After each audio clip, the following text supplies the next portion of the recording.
ভূত.কমে আমরা সচরাচর যে ধরনের ঘটনা শুনে থাকি তার কেন্দ্রবিন্দুতে থাকে কোনো ব্যক্তি বা তার পরিবার, কিন্তু ঘটনার মূল নায়ক যদি হয় একটি বাড়ি, তাহলে কেমন হয় বলুন তো?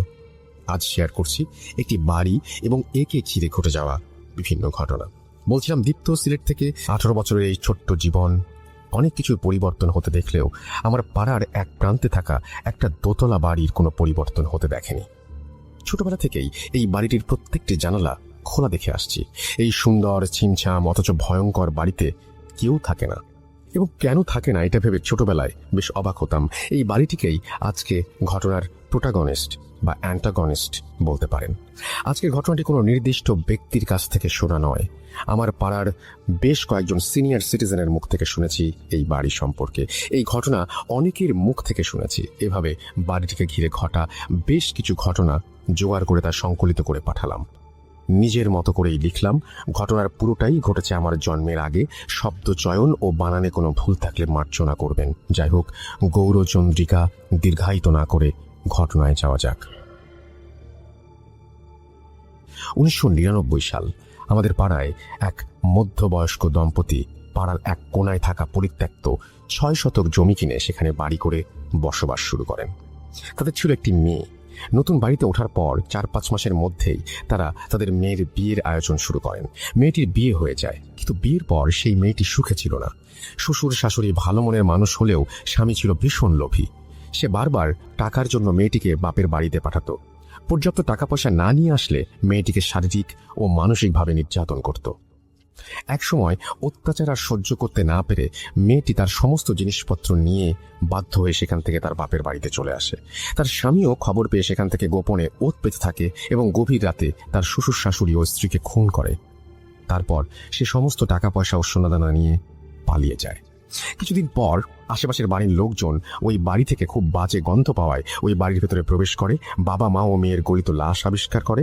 এরপর পুলিশে খবর দেওয়া হয়। পুলিশ এসে তাদের লাশ নিয়ে যায় এবং বাড়িটি যেভাবে ছিল সেভাবেই রেখে শুধু গেটের তালা দিয়ে বাড়িটা সিলগালা করে চলে যায়। ঘটনা 1। প্রায় 6 মাস পর ওই বাড়িটি ঠিক পাশের টিন শেড বাড়িটি বিক্রি করে দেওয়া হয়। এবারে এক দম্পতি বাড়িটি কিনে নেন এবং ওই টিন শেড বাসা ভেঙে 3 তলা দালান নির্মাণ করেন। তখন তারা ওই পাড়াতেই একটা ভাড়া বাড়িতে থাকতো। অনেক শ্রমিক লাগিয়ে বেশ তাড়াতাড়ি এই বাড়িটি বানানো হয়ে যায়। বাড়ি পুরোপুরি রেডি, শুধু রং বাকি। বাড়ি রং করতে মাত্র 2 জন রং মিস্ত্রি আসায় রং করতে তুলনামূলক বেশি দিন লাগছিল। একদিন কাজ শেষ করতে করতে একটু রাত হওয়ায় ওই দম্পতি সেই রাতে তাদের জন্য ওই বাড়ির বারান্দায় ঘুমানোর ব্যবস্থা করে দেয়। মাঝরাতে ঘুমোতে যাবার আগে কোনো এক রং শ্রমিক সিগারেট খাবার ইচ্ছে হলো। সে সিগারেট ও ম্যাচ হাতে ছাদে উঠে যায়। ছাদে গিয়ে সে সিগারেট জ্বালিয়ে ম্যাচটা না নিভিয়েই ওই পুরনো ভবনে ছুড়ে দেয়। পরদিন সকালে ঘুম থেকে ওঠে সেই শ্রমিক এবং দেখে সে বারান্দায় একা, পাশের জন নেই। সে খুঁজতে শুরু করলো। খুঁজতে খুঁজতে সে ছাদে চলে যায়। গিয়ে আবিষ্কার করলো তার সাথে শ্রমিকটি প্রান্তে চৈতন্যহীন হয়ে পড়ে আছে। ঘটনা 2। পরবর্তীতে ওই নতুন বাড়িতে সেই দম্পতি বসবাস শুরু করে। তাদের 2 ছেলে। বড় ছেলে ঢাকা বিশ্ববিদ্যালয়ে পড়তো আর ছোট ছেলে ছিল উচ্চ মাধ্যমিকের ছাত্র। ছোট ছেলেটি বিড়াল খুব ভালোবাসতো এবং বাড়িতে 3-4টি পোষা বেড়াল ছিল। একদিন ওই বেড়ালগুলো সন্ধ্যার সময় ছাদে উঠে ছাদের কোনায় থাকা টবে গিয়ে একটা ছোট গাছে চড়ে লাফঝাপ করছিল। বেশি নড়াচড়ার কারণে এক পর্যায়ে টব সহ ওই বাড়ির বিড়ালটি পিছলে ছাদ থেকে ফসকে পড়ে যায়। ওই সিলগালা করা বাড়ির আঙিনায় তারা গিয়ে পড়ে। সাথে সাথে ওই বিড়ালগুলো প্রচন্ড জোরে চিৎকার করে ওঠে। সে কেবল 1 মুহূর্তের জন্য। 1 মুহূর্ত পরে সব থেমে যায়। চিৎকার শুনে বাড়ির লোকজন বিড়ালগুলোকে খুঁজতে শুরু করে, কোথাও পায় না। পরের দিন সকালে দেখা গেল পরিত্যক্ত বাড়ির গেট থেকে ঠিক 1 হাত সামনে খুব যত্ন করে সারি করে গুছিয়ে 3টি বিড়ালের লাশ। প্রত্যেকটা বিড়ালকে ঘাড় মোটকে মারা হয়েছে। যেটা আরো আশ্চর্যের বিষয় সেটা হলো বিড়ালগুলোর শরীরে 1 ফোঁটা রক্তও নেই। শুকনো ঠনঠনে জায়গায় বিড়ালের মৃত শরীরগুলো এমনভাবে সাজিয়ে রাখা হয়েছে যে দূর থেকে দেখলে মনে হয় 3টি বিড়াল খুব আরাম করে ঘুমোচ্ছে। অবাক করা ব্যাপার হলো বাড়িটি কিন্তু সিলগালা করাই রয়েছে। বিড়ালগুলো ওই বাড়িতে আটকে পড়ে ওদের কেন মেরে এখানে রেখেছে সেটা কেউ বুঝতে পারছিল না। ঘটনা 3। ঘটনা 1 বর্ণিত পরিত্যক্ত বাড়ির পাশে থাকা সেই 3 তলা বিল্ডিং। এই বিল্ডিংয়ে একটি বাসায় নতুন ভাড়াটিয়া ওঠে। সেই পরিবারে ছিলেন স্বামী স্ত্রী, তাদের কলেজ পড়ুয়া ছেলে ও মেয়ে এবং ৮০ বছরের এক দাদু। এছাড়াও এক যুবক ভৃত্য ছিল, যার কাজ ছিল সর্বক্ষণ বৃদ্ধের খেয়াল ও যত্ন রাখা। ভৃত্যটি কাজকর্ম ও আচার ব্যবহার ভালো হলেও মনে মনে সে বাড়ি থেকে চুরি করে পালিয়ে যাবার ফন্দি আঁটছিল। কিছুদিন পর ভৃত্য একদিন সুযোগ বুঝে আলমারির চাবি চুরি করে বাড়ির টাকা পয়সা ও সোনাদানা সরিয়ে ফেলে, কিন্তু পালাতে গিয়ে সে বাসার কর্তাগিন্নির নজরে পড়ে যায়। এক নজর দেখেই স্বামী স্ত্রী কারো বুঝতে বাকি রইল না যে ছেলেটি চুরি করে পালাচ্ছে। তারাও ছেলেটিকে ধাওয়া করে।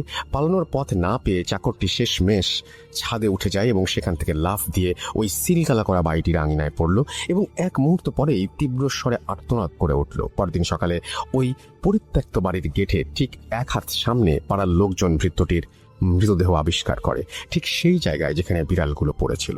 কিন্তু ভয়ের ব্যাপার হলো তার লাশটিও পুরোপুরি ফ্যাকাশে, একটুও রক্ত নেই, শরীরে কোনো ক্ষত বা আঘাতের চিহ্ন নেই। এটা যে কোনো মানুষের কাজ নয় সেটা বুঝতে কারো বাকি রইল না। ঘটনা ৪। এক সময় আমাদের এলাকায় ছিচকে চোরের উপদ্রব বেড়ে গিয়েছিল। সে কারণে পাড়ার কিছু কিছু বাড়িওয়ালা কুকুর পুষতে শুরু করে। পরপর ৩টি অদ্ভুত ঘটনা ঘটার পরও পাড়ার এক বাড়িওয়ালা কিছুতেই বিশ্বাস করতে পারছিলেন না যে ঘটনাগুলো অস্বাভাবিক। তিনি সিদ্ধান্ত নিলেন তার কুকুরের একটি বড় বাচ্চাকে তিনি ওই বাড়ির ভেতরে ছেড়ে দেবেন। যেই ভাবা সেই কাজ। ওই বাড়ির পাঁচিল খুব বেশি উঁচু নয়, তাই কুকুরটিকে পাঁচিল টপকিয়ে বাড়ির ভেতরে পাঠিয়ে দিল এবং তাড়াতাড়ি উঠলেন তিনি তার বাড়ির ছাদে কি হচ্ছে তা দেখার জন্য। তিনি দেখলেন কুকুরটি কিছুক্ষণ বাড়ির উঠোনে ঘোরাঘুরি করলো। হঠাৎ করে কুকুরটি গলা ছেড়ে বীভৎস রকমের চিৎকার শুরু করলো। দেখে স্পষ্ট বোঝা যাচ্ছিল ভয়ানক কিছু একটা দেখলে কুকুর যেভাবে রিয়্যাক্ট করে সেটাই হচ্ছে। সেই বাড়িওয়ালা খুব ভয় পান, কারণ কুকুরটির সামনে তিনি কিছু দেখতে পাননি। তাহলে এমন কি দেখেছে কুকুরটি যে ভয় পাচ্ছে তা উনি ঠাহর করতে পারছিলেন না। কুকুরটি সর্বশক্তি দিয়ে দৌড়ে পাঁচিলের দিকে আসতে চাইল, কিন্তু পারল না। বাউন্ডারি ওয়াল পর্যন্ত পৌঁছানোর আগেই কুকুরটি মাটিতে শুয়ে পড়ে প্রচন্ড জোরে হাত পা ছোড়াছুড়ি করতে লাগলো। মুরগির গলা কেটে ফেললে যেভাবে ডানা চাপড়া থাকে এবং মারা যায়, ঠিক সেভাবে কুকুরটিও চিৎকার করছিল আর ছটফট করতে করতে নিস্তেজ হয়ে গেল। পরদিন ভোরবেলা ওই বাড়িওয়ালা মর্নিং ওয়াক করতে বের হন। হাঁটতে হাঁটতে তিনি দেখেন, তিনি যখন ওই বাড়িটির সামনে দিয়ে হাঁটছিলেন তখন ওই বাসার নারিকেল গাছ থেকে ঝুপ করে কি যেন একটা তার গায়ের উপরে পড়লো, যা দেখে তিনি দেখা মাত্রই চিৎকার করে উঠলেন তারস্বর এবং সেন্সলেস হয়ে যান। তার গায়ের উপরে যা পড়েছিল সেটা হলো তার সেই কুকুরের ছিঁড়ে ফেলা মাথা। ঘটনা ৫। আমাদের পাড়ার প্রায় অর্ধেক পরিবার মণিপুরি আর বাকি অর্ধেক বাঙালি। জাতিগত সত্তা আলাদা হলেও আমাদের মধ্যে সম্পর্ক অনেক ভালো। পাড়ার কিশোর বয়সের মণিপুরি ও বাঙালি ছেলেমেয়েরা মাঠে গোল হয়ে বসে আড্ডা দিচ্ছিল। তখন কে সাহসী আর কে ভীতু সেটা নিয়ে তর্ক বিতর্ক শুরু হয়। এক পর্যায়ে সাগর নামে এক মণিপুরি কিশোর দাবি করলো সে নাকি সব থেকে সাহসী। তখন সবাই তাকে প্রমাণ দিতে বলল। সাগর বলল সে নাকি ভুতুরে বাড়ির ভেতর ঢুকবে এবং সেখান থেকে বের হয়ে আসবে। সকলে তার এমন কথা শুনে আটকে উঠল। সবাই মিলে তাকে বারবার এই কাজ করতে নিষেধ করতে লাগলো। সবাই বলল যে অন্যভাবেও নিজের সাহসের প্রমাণ দেয়া যায়, কিন্তু সে জেদ করে রইল যে সে বাড়ির ভেতরে যাবেই। সবাই মিলে স্বীকার করে নিল সে সব থেকে সাহসী, কিন্তু সাগর গোঁ ধরে রইল ওই বাড়িতে সে যাবেই। কেউ কিছু বুঝে ওঠার আগেই সে উঠে দাঁড়িয়ে চিতাবাঘের মতো দৌড় দিল ওই বাড়িটির দিকে। এক মুহূর্ত লাগলো সবার বুঝতে ও কি করছে। বোঝা মাত্রই সকলে মিলে চিৎকার করতে করতে ওর পেছনে দৌড়ানো শুরু করলো। ততক্ষণে ও বাড়ির পাঁচিল পেরিয়ে ভেতরে চলে গেছে। সকলের সম্মিলিত কোলাহল শুনে পাড়ার বিভিন্ন বাড়িঘর থেকে মানুষজন বের হয়ে আসতে লাগলো। সকলে ওই ভুতুরে বাড়ি পর্যন্ত আসার আগেই সে লাফ দিয়ে ভেতরে ঢুকে পড়ল। প্রায় সাথে সাথেই আর্তনাদ করে সাগর হাঁচড়ে পাঁচড়ে আবার দেয়াল বেয়ে ওই বাড়ির ভেতর থেকে রাস্তায় আসার চেষ্টা করতে থাকে, কিন্তু বোঝা যাচ্ছিল দেয়ালের ওপাশ থেকে কোনো একটা কিছু তাকে আটকে ধরে রেখেছে। গলা ফাটিয়ে সে চিৎকার করে কাঁদতে লাগলো। এমন অবস্থায় সাগরকে দেখার পরপরই পাড়ার কয়েকজন মিলে সাগরের হাত ধরে টানাটানি করতে শুরু করলো। বেশ অনেকক্ষণ দুপাশ থেকে টানাটানির পর সাগরকে সবাই মিলে শেষমেশ বাড়ি থেকে বের করে নিতে সক্ষম হলো। সেদিন থেকেই সাগর মানসিক ভারসাম্যতা হারিয়ে ফেলে। আজও সাগর তা মানসিক ভারসাম্যহীন হয়েই পড়ে আছে। ঘটনা ৬। ১ বছরের মধ্যে পরপর এভাবে বাড়িটিকে ঘিরে বিচ্ছিন্ন ঘটনা ঘটার ফলে পাড়ার সবাই নড়ে চড়ে বসেন এবং একটি সমাধানের আসার পরিকল্পনা করেন। রাঙামাটি থেকে একজন মহিলা অঘরী তান্ত্রিককে নিয়ে আসা হয়। তিনি এসে প্রথমে যা যা হয়েছে তার সবকিছু জেনে নিলেন। পরদিন পূর্ণিমা এবং সেই মাঝরাতে একটা মশাল জ্বালিয়ে বাড়ির চারিদিকে ঘুরতে থাকেন। অনেকবার ঘোরার পর তিনি সবাইকে ঘুমিয়ে পড়তে বলেন এবং পরদিন সকাল ৮টায় পাড়ার বড় মাঠে সবাইকে ব্যাপারটি জানাবেন বলে জানান। পরদিন ৮টা, সকলে অধীর আগ্রহ নিয়ে অপেক্ষা করছে কি হয় সেই রহস্য জানার জন্য। তান্ত্রিক এলেন। তিনি বললেন, তোমাদের পাড়ার ওই বাড়িটি থেকে এই সমস্যা দূর করা সম্ভব নয়, কারণ ওই বাড়িতে অর্ধ শতাধিক শক্তিশালী জিন মিলেমিশে বাস করে। এরা কখনো কারো ক্ষতি করবে না, কিন্তু যদি কোনো মানুষ বা প্রাণী ওদের শান্তি নষ্ট করে তাহলে ওরা সেই মানুষের ক্ষতি করবে, এমনকি মেরেও ফেলতে পারে। যেমন একদিন রাতে তোমাদের কারো বাসার একজন চাকর এখানে মারা গেছে। সে ছাদ থেকে লাফ দিয়ে বাড়িতে ঢোকার পর দৌড়াতে দৌড়াতে এখানে একটি বাচ্চা জিনকে পা দিয়ে পিষে ফেলে। সাথে সাথে সেখানকার জিনেরা মিলে তাকে জমের দুয়ারে পাঠিয়ে দেয়। তেমনি বিড়ালগুলোও সেখানে জিনকে আছড়ে দিয়েছিল বা কারো স্পর্শ লেগেছিল, সেই জন্য বিড়ালদের সাথেও এই দুর্গতি হয়। একটি সাধারণ জিনকে কাবু করাই অনেক ঝুঁকিপূর্ণ ব্যাপার, আর এখানে তো 50টিরও বেশি শক্তিশালী জিন। যদি আমি এদের কোনো ব্যাপারে কোনো হস্তক্ষেপ করি, কয়েক পলকের মধ্যে আমাকে সহ এই পাড়ার সকলকে মেরে ফেলারও ক্ষমতা রাখে ওরা। কাজেই আমার মনে হয় সব থেকে ভালো হয় যদি তোমরা কখনো ওদের বিরক্ত না করো। কেউ আর কোনোদিন ভুলেও ওই বাড়ির সীমানার ভেতরে ঢুকবে না বা ওই বাড়িতে কোনো কিছু ফেলবে না। যেভাবে বাড়িটা আছে সেভাবেই থাকুক, তাহলেই সবার মঙ্গল। এই বলে সেই অঘরীতান্ত্রিক চলে যান। তারপর থেকে আজ পর্যন্ত সেই বাড়িটি ওইভাবেই পড়ে আছে। দীর্ঘ 21 বছরে এই বাড়িতে আর কখনো কারো পা পড়েনি। এই ছিল আমার হ্যালোইন স্পেশাল পর্ব উপলক্ষে ঘটনা। রাসেল ভাই, বাড়িটি আমাদের পাড়াতেই। আপনি যদি চান নিশ্চয়ই বাড়িটির ছবি তুলে আপনাকে পাঠাতে পারি, ভূত.com-এর শ্রোতা বন্ধুদের দেখাতে পারি। আশা করি ঘটনাটি আপনার ভালো লেগেছে। ঘটনা সিলেক্টেড হলে জানানোর অনুরোধ রইল। সবার কাছে দোয়া ও আশিস চাচ্ছি, কারণ আর 1 মাস পর আমার HSC পরীক্ষা শুরু হবে। যদি বেঁচে থাকি তবে অবশ্যই পরীক্ষার পর আবার নতুন ঘটনা সংগ্রহ করে পাঠাবো, সেই আশ্বাস দিয়েই শেষ করছি। ভালো থাকুন। আজ থেকে প্রায় 3-4 সপ্তাহ আগে আমি সন্ধ্যার দিকে বাইরে বের হয়ে পরিচিত এক বড় ভাইয়ের সাথে দেখা করতে চাই। ব্রহ্মপুত্র নদের ধারে সিঁড়িতে বসে চা খেতে খেতে আড্ডা দিচ্ছিলাম আমরা, আমি আর বড় ভাই আর বড় ভাইয়ের এক্স কলিগ। আমার বড় ভাইয়ের কলিগের নাম রেজওয়ান। কিছুটা সময় আড্ডা দিতে দিতে রেজওয়ান ভাইয়ের ফোনে একটা কল আসে আর উনি রিসিভ করে কথা বলেন। কথার ফাঁকে উনি যা বলছিলেন তা কিছুটা এমন শোনাচ্ছিল, জি আম্মু, হুজুরের পরে কি বলেছেন? আচ্ছা, ইনশাআল্লাহ আসর কেটে গেছে। ওনার এই কথা শুনে আমি ও বড় ভাই কিছুটা কৌতূহলী হয়ে ওনাকে জিজ্ঞেস করি, আসর কেটে গেছে বলার কারণ কি? উনি শুরুতে বলতে চাইলেন না, কারণ উনি চাইছিলেন না ওনাদের সাথে যা ঘটেছিল সেটি মনে করতে। কিন্তু পরিবেশটা এমনই ছিল যে উনি আমাদের জোরাজুরিতে শেষমেশ বললেন, ঠিক আছে ঠিক আছে, সংক্ষেপে বলবো, আর আমার কথার মাঝে কোনো কথা বলবা না। চা নিয়ে আসো। বলছি। আমি 2 বড় ভাইয়ের জন্য চা আনতে চলে যাই। 5-6 মিনিট পরে চা নিয়ে ফিরে এসে দুইজনের হাতে 2টি কাপ দিয়ে আমি সিঁড়ির ওপর বসে পড়লাম। এরপর রেজওয়ান ভাই ওনার কথা শুরু করলেন। একটা কথা একটু বলে নিতে চাই, আমি যখন ঘটনাটি শুনছিলাম তখন নদীর ওই পাড় থেকে প্রচুর পরিমাণে শিয়ালের ডাক ভেসে আসছিল, আর চারপাশে ঝিঝি পোকা আর ব্যাঙের ডাক যেন পরিবেশটাকে একেবারে ঘটনা শোনার জন্য তৈরি করে রেখেছিল। আপনারাও ইম্যাজিন করুন আর ঘটনাটি শুনুন। চলে যাই রেজওয়ান ভাইয়ের ঘটনায়। ঘটনাটি উনি যেভাবে আমাকে বলেছেন আমি ঠিক সেভাবে লিখে উপস্থাপন করার চেষ্টা করছি। ভুল ত্রুটির জন্য ক্ষমা চেয়ে নিলাম। ঘটনাটিতে কয়েকটি চরিত্র আছে, তাই সবাইকে মনোযোগ দিয়ে শোনার অনুরোধ করছি। বলছেন রেজওয়ান ভাই।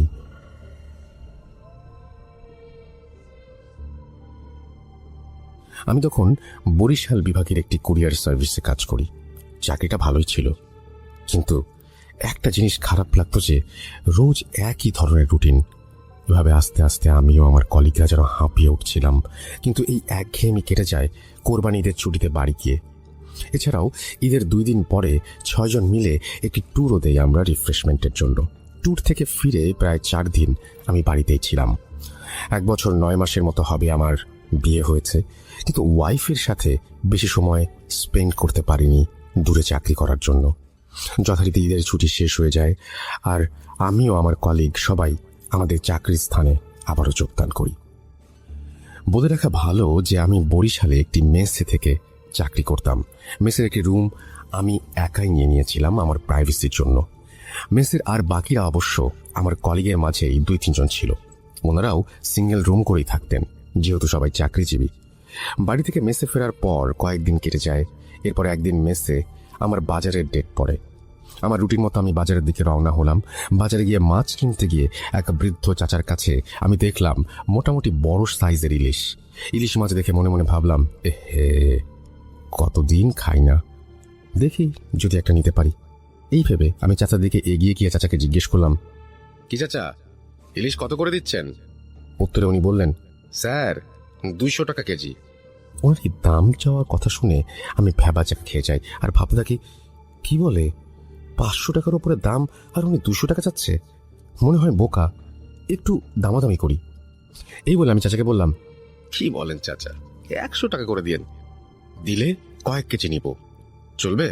উনি আমার দিকে হাসি ভরা মুখে তাকিয়ে বললেন, যান স্যার, আপনি দিনের প্রথম খদ্দের, যান 90 টাকা করে রাখবো। আমি মনে মনে নিজেকে অনেক বড় ভাবতে থাকি আর এদিক ওদিক তাকিয়ে ওনাকে 5 কেজি মাছ মাপতে বলি, এই ভেবে যে ফ্রিজে রেখে অনেক দিন খাওয়া যাবে আর দামটা একেবারেই সস্তা। অনেক বড় দাম মেরেছি আজকে। চাচা মাছ মাপছিলেন, এমন সময় আমার ফোনে আমার মেসমেটের কল আসলো। আমি ফোন ধরতে এসে আমাকে জিজ্ঞেস করলো আমি মেইন দরজার চাবি নিয়ে এসেছি কিনা। আমি বললাম, হ্যাঁ, আমি চাবি নিয়ে এসেছি। সে তখন আমাকে জানালো যে ভুলে চাবি নিয়ে বের হয়নি, তাই আমি যেন সন্ধেবেলা তার সাথেই বাড়ি ফিরি। আমিও সম্মতি দিয়ে ফোন রেখে মাছওয়ালা চাচার দিকে তাকাই, কিন্তু আমি সেখানে মাছের ঝুড়ি আর মাছওয়ালা চাচাকে দেখতে পাই না, বরং তার পাশে দেখতে পাই কয়েকজন যুবক মাছ বিক্রেতাকে, যে ইলিশ মাছ মাপছিল দাড়ি পাল্লায়। আমি ওনাকে দেখে ভাবলাম যে চাচা হয়তো বাথরুমে বা অন্য কোথাও গেছে, তাই এই যুবক মাছ বিক্রেতাকে মনে হয় মাছ মাপতে দিয়ে গেছেন। আমার ভাবনা শেষ হতেই মাছ বিক্রেতা আমার ব্যাগে মাছ ঢেলে টাকা চাইলেন। আমি 5 কেজি 90 টাকা করে ধরে 450 টাকা দিলাম, কিন্তু এই 450 টাকা দেখে সে আমাকে বলল, 8 টাকা কই স্যার? আমি বিরক্ত হয়ে বললাম, কি বলছেন, চাচা তো 90 টাকা কেজি করে বলছিলেন, সেই অনুযায়ী 450 টাকাই হয়। আমার কথা শুনে মাছ বিক্রেতা আমাকে বদ্ধ উন্মাদ ভেবে বলতে লাগলো, স্যার কি স্বপ্ন দেখতেছিলেন? 500 টাকা কইরা তো 2500 টাকা হয়, আর আপনি আমাদের 450 টাকা দিতেছেন, এইটা তো 1 কেজিরও দাম না। আমি ওনাকে এবার ধমক দিয়ে বলি, আরে থামেন তো, চাচা কোথায়? যার সাথে দাম দর করেছিলাম ওনাকে ডাকেন। মাছ বিক্রেতা তখন অন্য মাছ বিক্রেতাদের দিকে তাকাচ্ছিলেন আর আমাকে এসে হঠাৎ বলল, স্যার এখানে কোনো বুড়া চাচা নাই, আমরাই রোজ এখানে মাছ বেচি। আপনি এইখানে আয়সা আমার ঝুড়ির পাশে দাঁড়ায়া নিজে নিজেই কি সব বলতেছিলেন, আর হঠাৎ কইরাই 5 কেজি মাছ মাপতে বলে ফোন হাতে সামনে আগায় গেছিলেন। ওনার কথা শুনে আমি নিজের কান আর চোখে বিলিভ করতে পারছিলাম না, কিন্তু অগত্যা আমাকে 2500 টাকা দিয়েই 5 কেজি ইলিশ আনতে হলো। সেদিন আমি আর অফিস করিনি, সারাদিন এই মাছের ঘটনাটা ভাবছিলাম আর প্রচন্ড মাথা ব্যথায় ভুগছিলাম। সন্ধ্যার পরে সবাই ফিরে এসে দেখে আমি 5 কেজি ইলিশ নিয়ে ফিরে এসেছি, আর এটা দেখে ওরা আমাকে বকাবকি করে কিছুটা। আমি মন খারাপ করে একটু জলদি সেদিন শুয়ে পড়ি আর ঘুমিয়ে পড়ি। মাঝরাতে হঠাৎ আমার দরজায় কেউ নক করলো। কয়েকবার নকের আওয়াজ শুনে আমার ঘুম ভাঙলে আমি প্রচন্ড মাছের গন্ধ অনুভব করতে থাকি আর দরজার দিকে তাকিয়ে জিজ্ঞেস করি, কে কে বাইরে, এত রাতে কি চাই? তখন দরজার বাইরে থেকে আমি যে শুনতে পাই, সেটি শুনে আমার গায়ের লোম দাঁড়িয়ে যায়। আমি শুনতে পাই সেই বৃদ্ধ চাচার কণ্ঠে কেউ আমাকে বলছে, স্যার, ও স্যার, মাছ নেবেন না? ইলিশ মাছ 5 কেজি মাইপা রাখছি আপনার জন্য, নেন নেন নেন। কি হলো স্যার, নিবেন না? নিয়ে যান, মাছ নিয়ে যান। এই কথা শুনে আমি ভয়ে চিৎকার দিয়ে উঠলে আমার রুমে আবার নক হয়। আমি আমার কলিগদের গলার আওয়াজ শুনি। দরজা খুলতে যেতে যেতে আমি ভাবি যে আমি হয়তো ভুল শুনছিলাম বা যা ভাবছিলাম সেটা ভুল ভাবছিলাম। এরপর দরজা খুলতেই ওনারা ভেতরে এসে আমাকে বলে, কি ব্যাপার রেজন ভাই, চিল্লাচ্ছেন কেন? আর আপনার রুমে এত বাজে মাছের গন্ধ কেন? ওনাদের এই কথা শুনে আমি আকাশ থেকে পড়ি। আরে, ওনারাও মাছের গন্ধ পাচ্ছেন? তাহলে সমস্যাটা কি হলো? আমি তো তাহলে ভুল শুনছি না মনে হয়। কি হচ্ছে এসব? এরপর আমার মেসমেটরা আমাকে পানি খাইয়ে শান্ত করেন আর আমার কথা শুনে বলেন যে সব আমার মনের ভুল। আর এরপর তারা আমার ঘর থেকে নিজ নিজ ঘরে চলে যান।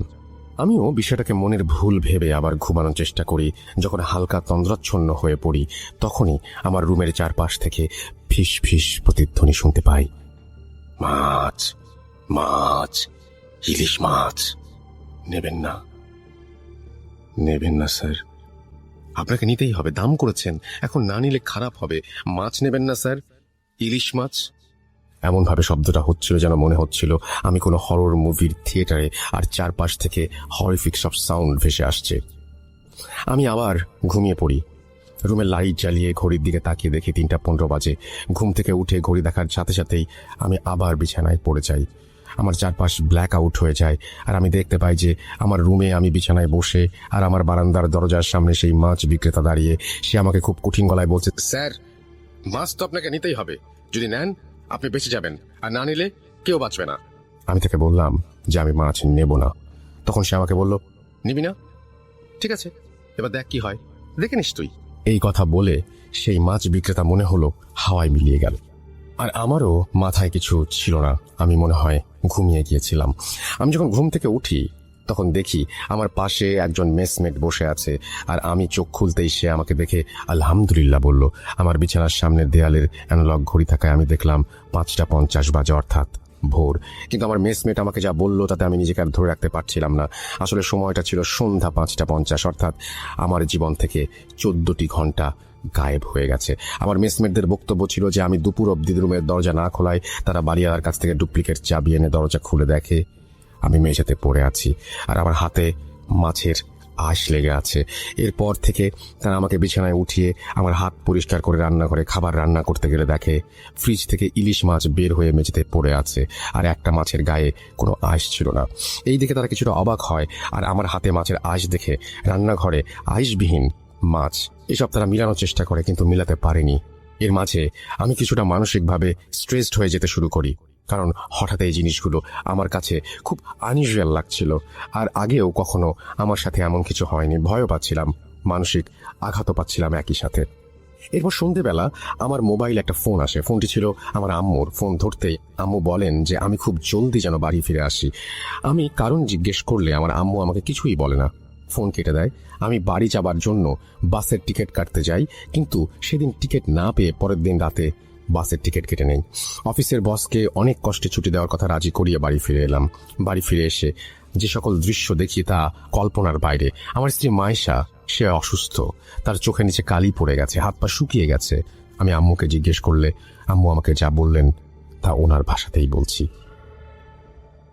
তুই বরিশাল চলে যাবার কিছুদিন পর রাতের বেলা আমরা সবাই ঘুমিয়েছিলাম অন্যান্য দিনের মতোই।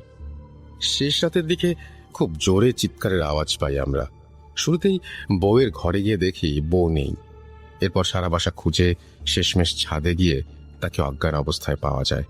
তার মুখে পানি ছিটিয়ে হাত পা মালিশ করে তার জ্ঞান ফেরানো যায়।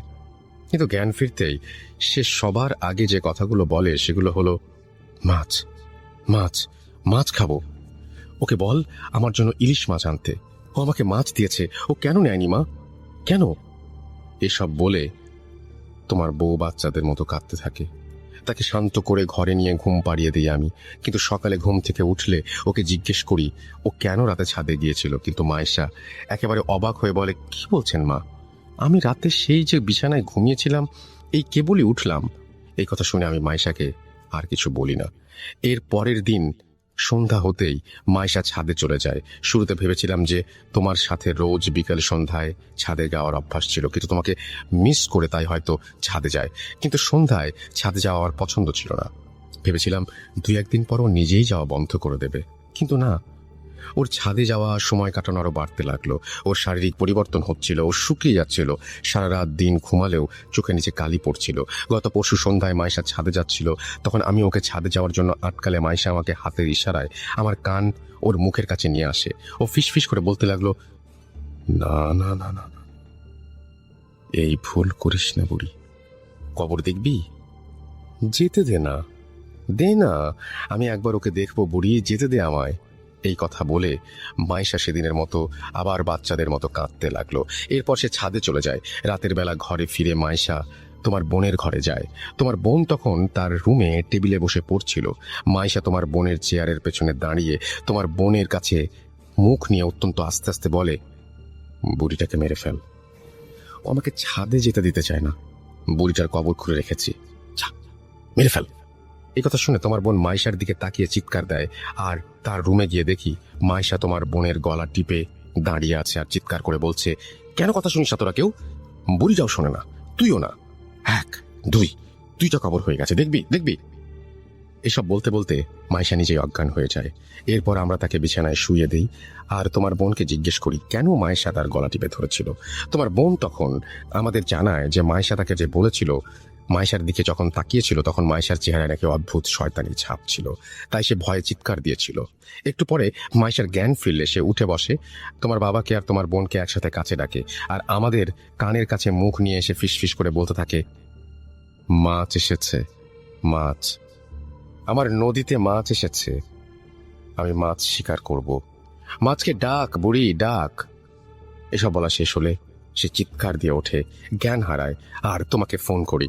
ডাক্তার এসে বলেছে সে খুব স্ট্রেসড আর মানসিক তাড়নায় আছে মেয়েটা, কিন্তু স্ট্রেসের কারণ কি সেটা মায়েশা ডাক্তারকে বলে না। সে ডাক্তারের সাথে কোনো কথাই বলেনি। এরপর ডাক্তার কিছু ওষুধ দিয়ে চলে যান। এবার বল আমি কি করতে পারি? আমার মায়ের মুখে সব শুনে আমি আমার আম্মুকে জিজ্ঞেস করি যে মায়েশার পরিবারকে এসব জানানো হয়েছে কিনা। আম্মু বলেন যে আমার সাথে কথা বলে মায়েশার পরিবারকে জানানোর অপেক্ষায় ছিলেন ওনারা। আমি আম্মুকে বলি এখনই জানানোর কোনো দরকার নাই। আম্মু আমাকে কারণ জিজ্ঞাসা করলে আমি ওনাকে কিছু না বলে রুমে চলে আসি। কি বলতাম আম্মুকে? আমার জন্য সব হচ্ছে, আমার ভুলের জন্য আমার স্ত্রী এই অবস্থা। আপনারা ভাবছেন আমার কি দায় এখানে? শুনুন তবে ঘটনার শুরু একটু মনে করুন। কোরবানি ঈদের পর দেয়া আমাদের ট্যুর, আমার কলিগ মেহেদি ভাইয়ের গ্রামের বাড়ি এলাকার কাছাকাছি ট্যুরে আমরা গিয়েছিলাম। সেই ট্যুরে গিয়ে মেহেদি ভাই আমাদের একদিন রাতের বেলা একটি স্পিরিট কলিং প্রসেসের কথা বললেন আর এও বললেন যে আমরা চাইলে ট্রাই করতে পারি। আমি সব বিলিভ করি না এবং বিলিভ না করার কারণে বলেছিলাম যে আর এসব ফালতু, স্পিরিট বলে আবার কিছু হয় নাকি, দেখেন আপনারা ট্রাই করে। সবাই রাজি হলে মেহেদি ভাই একটি পুরনো বই বের করে মেঝেতে একটি তারকা এঁকে তার চারপাশে চারজনকে বসিয়ে দেন। একে অপরের হাত ধরেছিল তারা। আমরা 6 জন ছিলাম। আমার এক কলিগ খুব ভয় পাওয়ায় সে এক্সপেরিমেন্টে অংশ নেয়নি। এরপর মেহেদি ভাই মাটিতে বাটির শুকনো পাতা আর কি সব দিয়ে আগুন জেলে ধোয়া তৈরি করে স্পিরিট কল করলেন। 10 মিনিট, 15 মিনিট, 1 ঘন্টা পার হলেও কিছু হয় না।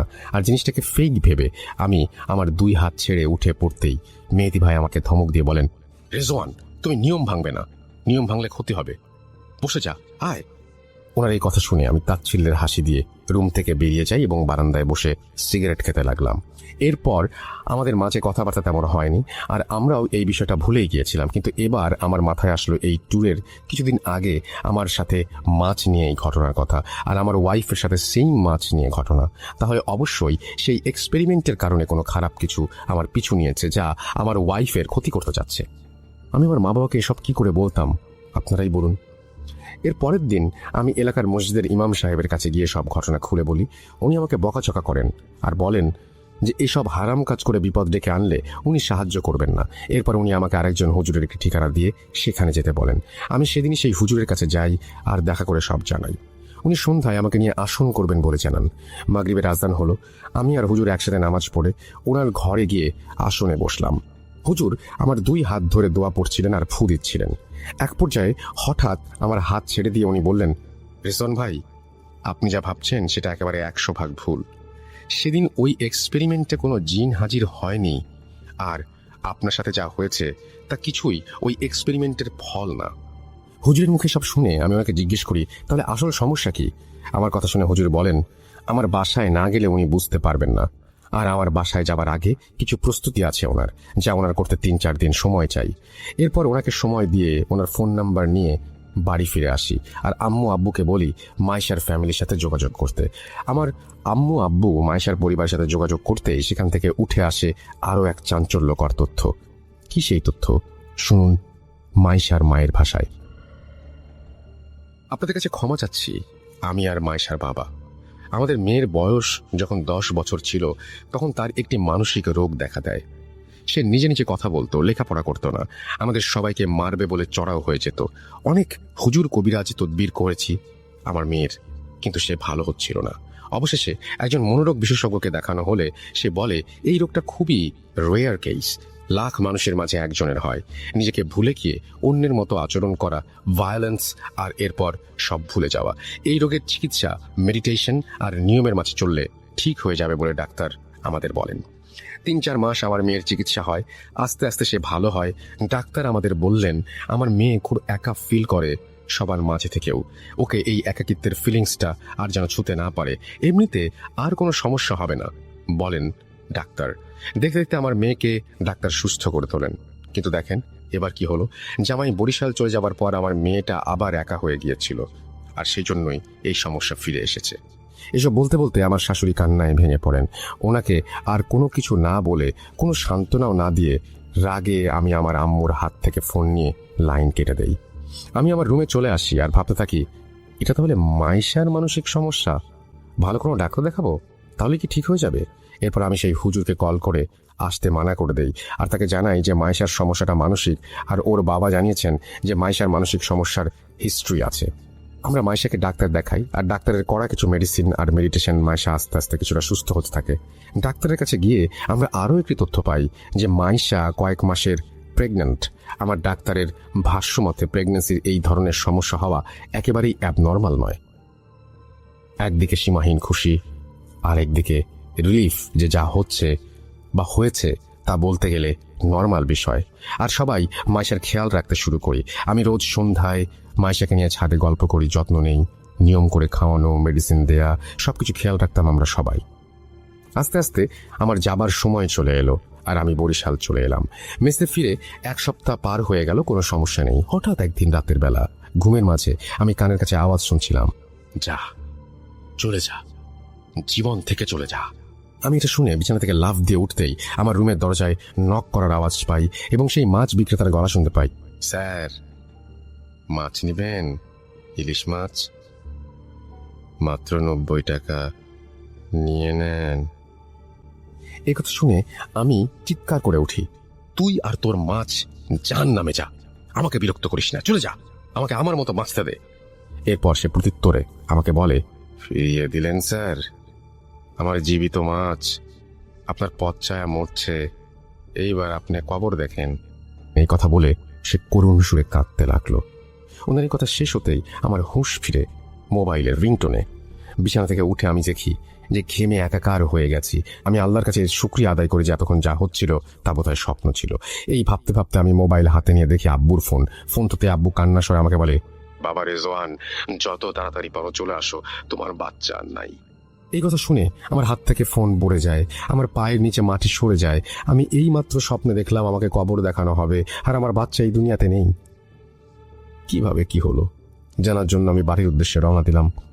বাসে করে যাচ্ছিলাম, কিন্তু আমার কানের চারপাশে আওয়াজ আসছিল, স্যার মাছ, আমার মাছ নেন স্যার, আমার মাছ নাই, আজকে আপনার মাছ শিকার করলাম, মাছ মাছ মাছ মাছ। এই বলে বাতাসে মিশে যাচ্ছিল সেই আওয়াজ, আর হালকা করে শুনতে পাচ্ছিলাম, নিলেন না। এরপর আমি ঘুমিয়ে যাই বাসের জার্নিতে। বাস থামলে বাড়ি পৌঁছে আমি আমার বোনকে পাই বাড়িতে একা। এরপর আমি তাকে নিয়ে হাসপাতালের উদ্দেশ্যে রওনা হই। রাস্তায় আমার বোনের মুখে আমি সব ঘটনা শুনি। তার ভাষ্যমতে আমি ঘটনাগুলো বলছি। ভাইয়া, তুমি যেদিন চলে গেলে সেদিন রাতে আমি পানি খেতে উঠে ডাইনিংয়ে গিয়েছিলাম। গিয়ে দেখি মাইশা ভাবি ডাইনিংয়ে রেখে চেয়ারে বসে আছে। ওনাকে ওভাবে আমি ভয় পেয়ে যাই দেখে ওনাকে জিজ্ঞেস করি যে উনি কেন ওখানে এত রাতে বসেছিলেন। উনি আমাকে ইশারায় ওনার মুখের কাছে আমার কান নিয়ে যেতে বললেন। আমি কান ওনার মুখের কাছে নিয়ে যেতেই উনি বলেন, মাছ খাবি? ইলিশ মাছ। আমার পেটে মাছ আছে একটা, আমি কেটে বের করে দেই, তুই রান্না কর, আর বুড়িটাকে কবর দে। কিরে, কবর দে ওকে। আরে কি ভাবছিস, দে। এই বলে উনি মেঝেতে বসে পড়েন আর মাটিতে আঁচড়ে আঁচড়ে বলতে লাগলেন, এই দেখ আমি কবর খুঁড়ছি, মাছটাকে বের করব, কবর দিতে হবে যে, যা বুড়িটাকে ডেকে আন। উনার এই আচরণ দেখে আমি চিৎকার করে উঠলে আম্মু আব্বু ডাইনিংয়ে এসে মাইশা ভাবিকে ধরে তার বিছানায় নিয়ে যান। মাইশা ভাবি আব্বু আম্মুকে গালাগাল দিচ্ছিলেন আর বলছিলেন, তোরা কেউ মাছ খাস না, তোদের ছেলে খায় না, মেয়ে খায় না, আর তোরাও খাস না। তোদের ছেলেকে কত করে বললাম আমার মাছ নিয়ে যেতে, কিন্তু ও নেয়নি। তাই আমি দৌড়ে ছেলের মাছ নিয়ে যাব। দেখ দেখ, ওই যে কবর খুঁড়ে রেখেছি, মাছ কবর দেব। এসব বলে ভাবি জ্ঞান হারান। ওনার পাশে সেদিন আমরা সারা রাত বসেছিলাম। সকালে উঠে ভাবি আমাদের বলেন যে রাতের বেলা উনি ছাদে গেলে আমাকে বলেন আম্মু আব্বুকে মেরে ফেলতে, আর তোমাকেও যেন মেরে ফেলা হয়। এরপর ভাবিকে ডাক্তারের কাছে নিলে ডাক্তার কিছু ওষুধ দিয়ে পাঠিয়ে দেন। এরপর আমি সারাদিন ভাবির এই সমস্ত সমস্যার দেখাশোনা করি। একদিন রাতের বেলা ওনাকে কোথাও খুঁজে পাওয়া যাচ্ছিল না। ছাদে গিয়ে দেখা যায় উনি ছাদের কোণে বসে ধারালো লোহার টুকরা দিয়ে নিজের হাত খোঁচাচ্ছেন আর পেটে খোঁচাচ্ছেন, আর পেট থেকে বের হওয়া রক্ত খাচ্ছেন। এসব দেখে আমরা খুব ভয় পাচ্ছিলাম, কিন্তু ডাক্তার বলছিলেন যে প্রেগনেন্সির অনেক সমস্যাই হয়, আর তুমিও 2-1 দিন হলো চাকরিতে ফিরে গেছো, তাই তোমাকে আর ফোন করে বলিনি। কারণ এমন বারবার ছুটি নিলে তোমার চাকরি কিভাবে থাকবে, সংসারে কিভাবে চলবে। এরপর একদিন রাতের বেলা আমি আমার রুমে ঘুমাচ্ছিলাম। হঠাৎ আমার রুমে কুকুরের ডাক শুনে আমি লাফ দিয়ে বিছানা থেকে উঠে যাই, আর আমার রুমে কুকুরের ডাক কোথা থেকে এলো দেখতে থাকি। এর মাঝে হঠাৎ পচা মাছের গন্ধ দিয়ে আমার রুম ভরে যায়। আমি বিছানা থেকে উঠার জন্য পাশ ফিরতে দেখি মাইশা ভাবি বাজে হাসি নিয়ে আমার পাশে শুয়ে আছেন, আর কুকুরের আওয়াজটা উনিই মুখ দিয়ে করছিলেন। আমি ওনার শরীর থেকে রক্তের গন্ধও পাচ্ছিলাম, আর তাই তাকে জিজ্ঞাসা করি যে কেন এখানে রক্তের গন্ধ, কেনই বা সে ওইরকম বাজে আওয়াজ করছে। তখনই সে মুখে হাত দিয়ে ধরে ফেলেন, আর কানের কাছে মুখ এনে তিনি বলেন, মাছ শিকার করেছি। এই বলে সে আমার হাতে একটি ছুরি ধরিয়ে দিয়ে বলেন, নে বুড়িকে মেরে ফেল আর কবরে ধাক্কা দিয়ে ফেলে দে। আমার হাতে ছুরির স্পর্শ পেতেই আমি ছুরিতে আঠালো কিছুর আভাস পাই, আর ভাবির হাত সরিয়ে জোরে চিৎকার দেই। আমার চিৎকারে আব্বু আম্মু রুম থেকে এসে লাইট অন করে যা দেখেন সেটা ভোলার না। আমরা দেখি আমার ভাবির পেট থেকে রক্ত বেরিয়ে বিছানা ভিজে গেছে, শরীরের কাপড় কাটা। ওনাকে ধরে বিছানায় শুয়ে আমি আর আম্মু পেটের কাপড় সরিয়ে দেখি ওনার পেটে 2-3টা স্ট্যাবের দাগ। আমাদের বুঝতে বাকি রইল না যে ভাবি কি করেছেন। তৎক্ষণাৎ ওনাকে হাসপাতালে নিয়ে যাওয়া হয়। ডাক্তার জানেন ওনার বাচ্চার বেঁচে নেই। আমার বোনের মুখে সব শুনে আমি রাগে দুঃখে একাকার হয়ে যাই, আর মনে মনে বলতে থাকি, মাছ কি, কেনই বা মাছ নিয়ে এত ঘটনা। এরপর আমি হাসপাতালে গিয়ে দেখি আমার শ্বশুর শাশুড়ি সহ অনেকেই সেখানে উপস্থিত আছেন। মাসের সাথে দেখা করি, সে ঘুমোচ্ছে। তাকে ওই অবস্থায় দেখে আমার মরে যেতে ইচ্ছা করছিল। এরপরে সব কেন শুধুমাত্র মানসিক সমস্যা নয় তা বুঝতে পারি আমরা সবাই। আর আমি সেই হুজুরকে ফোন করি যার সাথে আগে দেখা করছিলাম। সেদিন রাতে আমাদের বাসায় হুজুর আসেন এবং আসন করেন। এর আগে হুজুর হাসপাতালে গিয়ে মাইশাকে দেখে আসেন আর আমাদের কাছ থেকে সবকিছু জেনে নেন। আমাদের বাসায় এসে হুজুর আসন করেন, আর কিছুক্ষণ পরে উনি বলতে শুরু করেন ওনার কথা ওনার ভাষায়। আমি বলছি, রেজওয়ান ভাই, আপনার স্ত্রীর ওপর খবিস জিনের ভর হয়েছে ভাই। তিলে তিলে সে আপনাদের পরিবার শেষ করে দেবে। আপনি যে স্বপ্ন দেখতেন সেগুলো সেই দেখাতো, আর লক্ষ্য ছিল আপনাকে পাগল করে দেয়া। আর সে মাছ বিক্রেতার রূপ ধরে আপনার সাথে ছলনা করছে। আমি হুজুরকে জিজ্ঞেস করলাম জিনের ভর করার কারণ কি। উত্তরে হুজুর বললেন, ভাই, আপনার স্ত্রীকে নিয়ে রোজ সন্ধ্যায় ছাদে যেতেন, আর আপনি যেদিন চলে যান বরিশাল তার পরদিন বা কিছুদিনের মাঝে এই সন্ধ্যায় আপনার স্ত্রী ছাদে একাই যায়। তার চুল ছিল খোলা। সন্ধ্যাবেলায় আপনার স্ত্রীকে দেখেই সেই জিন আকৃষ্ট হয়ে যায়, আর মাইশা ভাবিকে সে নিয়ে যাবে বলে ঠিক করে। কিন্তু মাইশা ভাবি প্রেগনেন্ট থাকায় সে রেগে যায় আর ঠিক করে যাকে ভালোবাসে তার কাছ থেকে অন্যের বাচ্চা সে আনতে দেবে না। তাই সে আপনার বাচ্চাকে হত্যা করলো, আর আপনাকে পাগল বানিয়ে স্ত্রী থেকে দূরে সরিয়ে আপনার মা বাবাকে মেরে সে আপনার স্ত্রীকে নিয়ে যেতে চাচ্ছিল। ওনার কথা শুনে আমি ওনাকে জিজ্ঞাসা করলাম, আমাকে কেন মাছ সাজছে সে?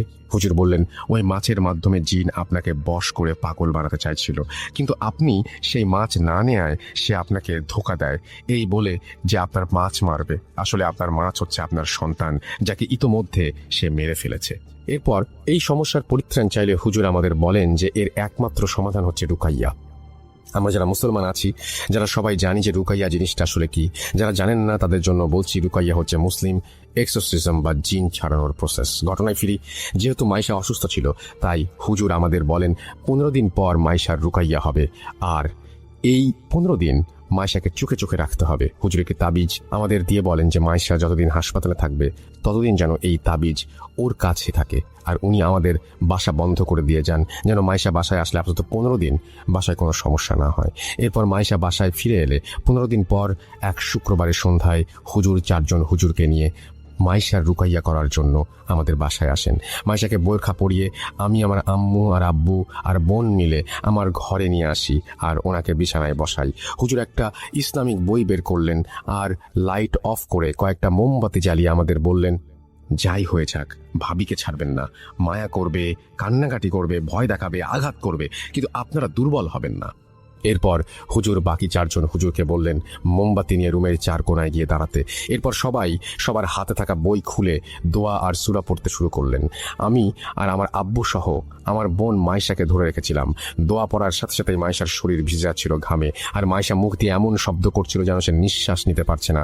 দেখে মনে হচ্ছিল মাইশার খুব কষ্ট হচ্ছে। এরপর মাইশা ঘাড় ঘুরিয়ে আমার কানের কাছে বলতে লাগলো, স্যার, মাছ কিন্তু নিয়ে ফেলেছি, এবার বড় মাছ নিব। হুজুর কি করবে? ও তো নিজেই নিজের রক্ষা করতে পারবে না, ওই দেখ হুজুর কবরে। এই বলে সে আমার চেহারা বরাবর একটি ফু দিল।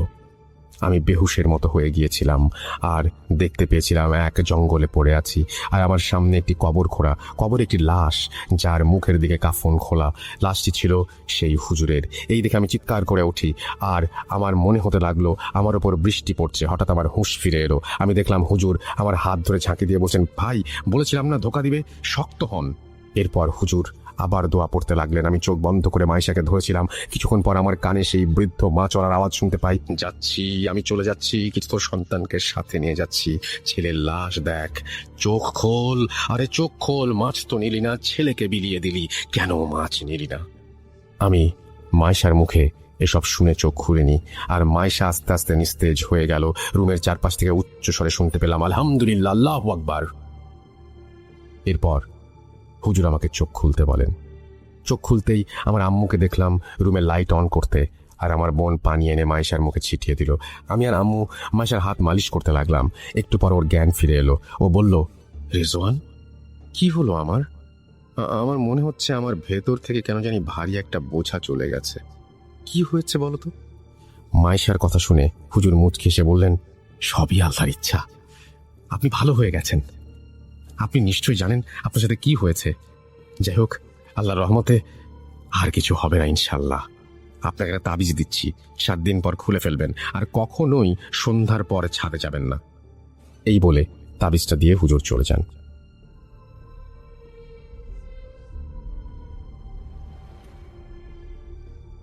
রেজন ভাই এইটুকু বলে দীর্ঘশ্বাস ফেলেন। ঘটনাটি ঘটেছে কয়েক বছর আগে। আমি আজও ভুলতে পারিনি কিছুই। বাজারে গিয়ে এখনো মাছ কেনার সাহস হয় না আমার। আমার নিষ্পাপ বাচ্চাটা আর দুনিয়ায় নেই, সব ভেবে কেমন যেন লাগে। আমি একটা কথাই আমার বোনদের উদ্দেশ্যে বলতে চাই যে সন্ধ্যার পরে কেউ ছাদে যাবেন না খোলা চুলে, মাথায় কাপড় দিয়ে রাখবেন। গুরুজনের কিছু কথা আসলেই মেনে চলা উচিত। মনে রাখবেন, যা রটে তা কিছুটা বটে।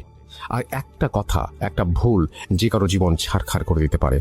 মাইশা এখন ভালো আছে, আমার বাবা মাও ভালো আছে, কিন্তু আজও আমার কোনো সন্তান নেই। এই বলে রেজন ভাই ওনার ঘটনা শেষ করেন। এরপর নদীর পাড় থেকে উঠে আমার এক পরিচিত বড় ভাই আর রেজন ভাইয়ের কাছ থেকে বিদায় নিয়ে বাড়ির দিকে চলে আসি। আজকের মতো এই ছিল আমার ঘটনা। কষ্ট করে পড়ে শোনানোর জন্য ধন্যবাদ।